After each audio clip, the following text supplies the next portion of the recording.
So hello students, welcome to a new video, and in this video I'll be explaining you about the sleep that happens in a bell drive.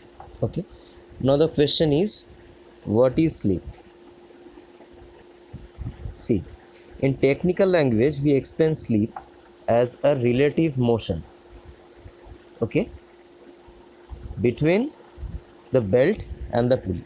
Now in normal condition what happens, the pulley rotates and the belt moves along with the pulley. So this is why the power gets transmitted from the driver to the driven. Alright, that means the pulley is carrying the belt with it. Now the question is, why the pulley carries the belt with it? The answer is very simple. The answer lies in the friction. The frictional force holds the belt and the pulley together. So this results the belt to move with the pulley. Okay. Now due to some reasons, if this frictional force or the frictional grip between the pulley and the belt gets lost or decreases, then what will happen? The pulley will rotate but the belt will not be able to move with it. Okay. Now in this case we can clearly see that the velocity of the belt and the pulley will differ or it will change. Now in normal condition, the velocity of the pulley was getting directly transferred to that of the belt, but when the frictional grip gets lost, the velocity changes. So naturally, when there is a change in the velocity between the two, there is a relative motion taking place, and this relative motion we are calling it as sleep. Okay, so that was basically a brief explanation of sleep. Now what can be the causes of the sleep? The first cause is the loss of friction or the loss of frictional grip between the belt and the pulley. The second cause can be when the driver pulley rotates with very high RPM. Okay, then what will happen? The belt will not be able to withstand that high velocity of the pulley.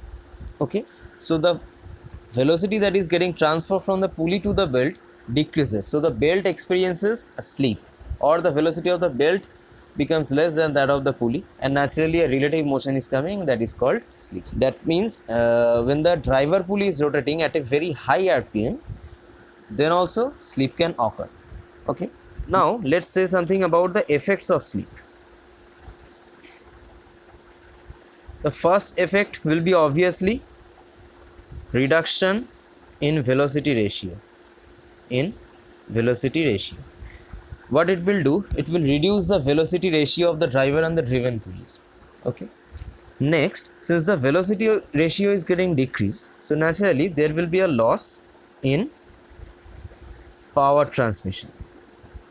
Okay, so the power transmission will also decrease. I hope this concept of sleep, the causes and the effects of sleep is clear. So students, this is basically animation of a open bell drive. So in open bell drive what happens, both of the pulley rotates in the same direction. Now here this is the driving pulley and this one is the driven pulley. The big one is the driven pulley. Okay, so you can clearly see here that both of the pulleys are rotating in a same direction. Okay, these both of the pulleys are rotating anti-clockwise.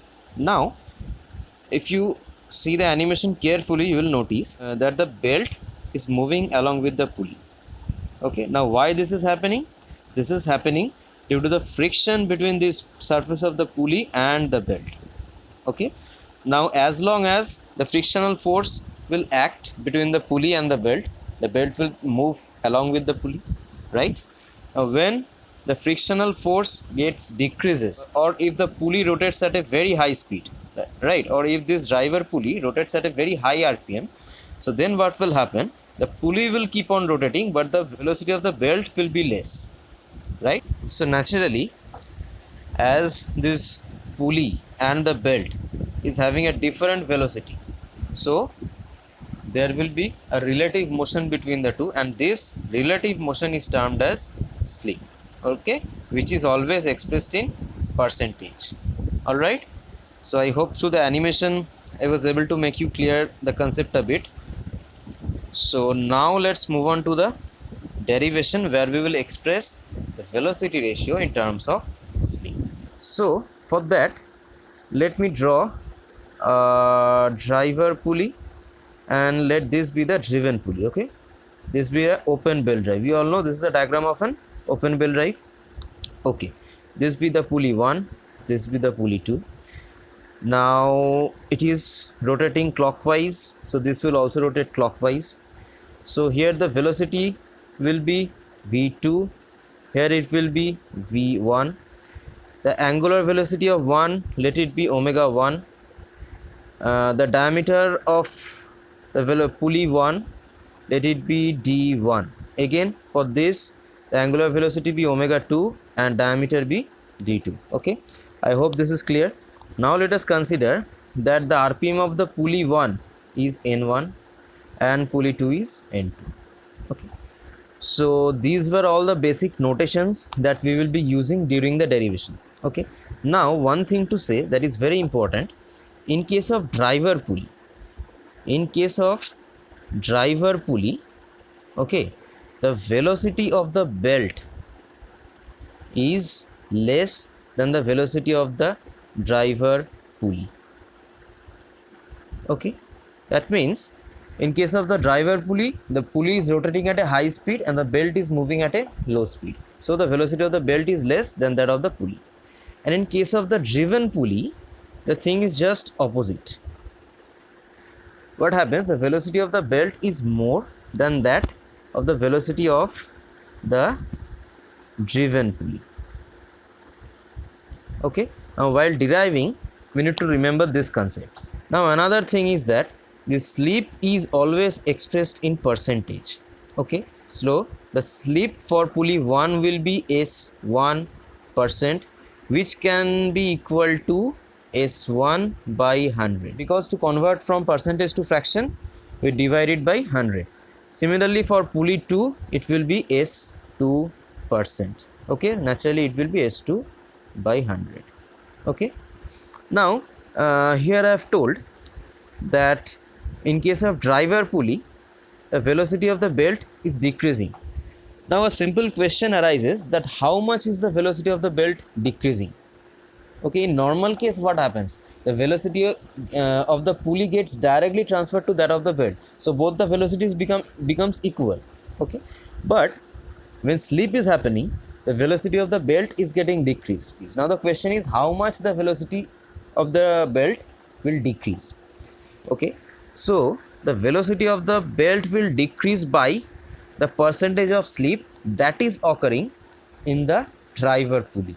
Okay, so what is the percentage of slip that is occurring in the driver pulley? This one, S1 percentage. So the velocity of the belt in case of driver pulley will be given by velocity of the pulley minus S1% of velocity of pulley. We are deducing the S1 percentage of the velocity of the pulley from the actual velocity of the pulley to get the amount of velocity of the belt. Okay, now what will be the velocity of the pulley? We all know that it will be pi d1 n1 by 60, right? So in case of S1 percentage, we can write S1 by 100. Again this will be pi d1 n1 by 60. So in the next step we can take this entire term pi d1 n1 by 60 as common, so we can write pi d1 n1 by 60 into 1 minus S1 by 100. Okay, so this became the velocity of the belt in case of driver pulley. Okay, so we calculated this on the basis of driver pulley. So let this be equation 1, right? Now let's move on to the case of driven pulley. Now what is happening in the driven pulley? In case of driven pulley, the velocity of the pulley is less than that of the belt. Now the same question arises that how much the velocity of the pulley is less. Okay, so the answer is the velocity of the pulley is less by the percentage of slip that is happening in the driver pulley. Now what is the percentage of slip that is happening in the driver pulley? We have considered the percentage of slip as S2%, right? So now if we subtract S2% from the belt velocity, we will get the velocity of the driven pulley, right? So let's write velocity of the driven pulley will be velocity of the belt minus s2 percentage of velocity of the belt, right?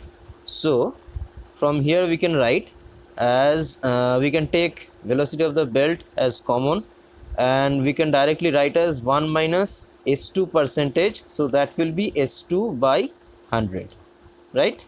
I hope this is clear.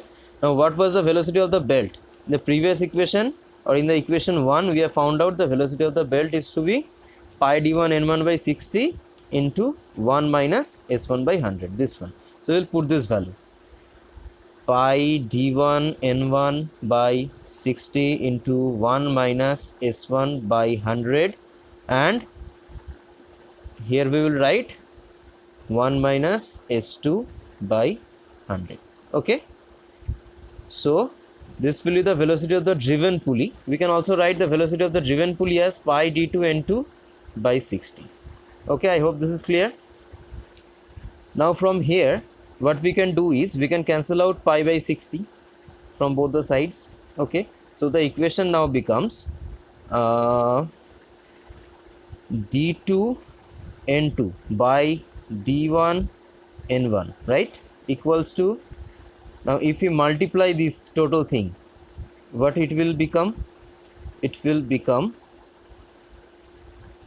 1 minus s2 by 100 minus s1 by 100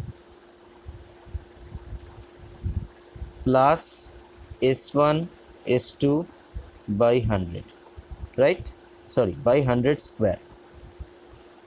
Okay, so I hope this is clear. Now in the next step what we will do, we will keep n2 by n1, okay, equals to d1 by d2. We will shift in the right hand side. Again we will write 1 minus, we will take this 1 by 100 as common, right? Now if we take 1 by 100 as common, the equation becomes, so this thing ultimately reduces to s2 plus s1 minus s1 s2 by 100. All right, I hope this is clear. So this term, this entire term, that is s1 plus s2 minus s1 s2 by 100, is termed as total slip. Okay, so and this is denoted by capital S. Okay, in the numericals you will find that the total slip is given, or if total slip is not given, then the slip of each of the pulleys will be given, and you have to find out the total slip. All right, now in the place of this s1 plus s2 minus s1 s2 by 100, we can write as total slip, that is S. So in the next step we will do that. So the velocity ratio becomes n2 by n1 equals to d1 by d2 into 1 minus, this will be S by 100. Okay, so this is the final required equation for the velocity ratio in terms of slip, that is total slip. Okay, now see, in this equation we have not considered the belt thickness. Now if we consider the belt thickness, in that case we have to take the effective diameter. What is the value of the effective diameter? The value of the effective diameter is always the summation of the thickness with the diameter of the pulley. So that will be equal to n2 by n1 equals to d1 plus t. T is the thickness of the belt, and here will be d2 plus t. Only an additional term plus t has got added with those. The rest will be the same, 1 minus S by 100, where S is the total slip. Okay, so I hope this is clear. This is the main final equation.